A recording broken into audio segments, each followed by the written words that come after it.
Nthiguru cia Kenya na Japan betikanirie kuthegeia ngwataniro gatigati kao na njira ya GUCUA njira mwanya mwanya cia kurikithia biashara mwanya ni kirigeria ria thirikari gutigira uchumi bwa Kenya ni bugukira bobo bukarikite ntuku ya NAARUA nyuma ya MUCEMANIO gatigati ka munini wa Rais Rigathi Gachagua na mubarothi wa nthiguru ya Japan nthigurune ya Kenya niwe Okani wa Ken.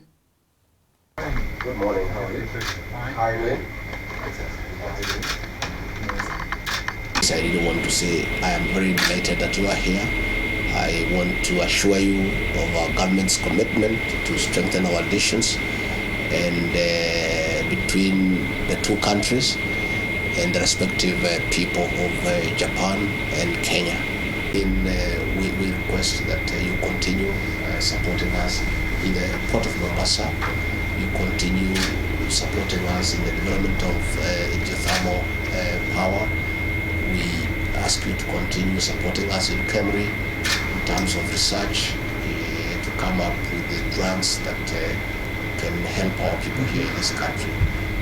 In overall, I want to say on behalf of the government of Kenya, we are very happy with the government of Japan. Finally, I want to appeal that we talk to the Japanese people to increase their flow here for tourism. You know, we have beautiful parks with the animal heritage that is not anywhere else in the world.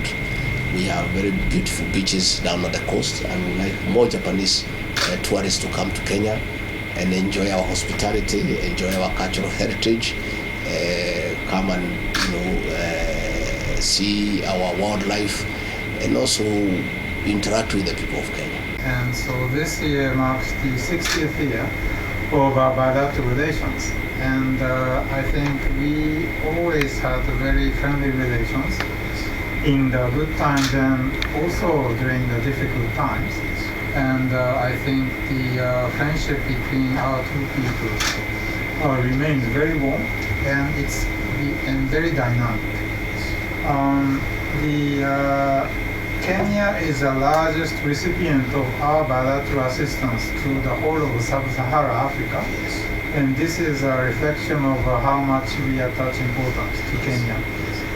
Kenya is a very important country because it is an anchor of the region for stability, and also it is the most important economy in the East Africa region.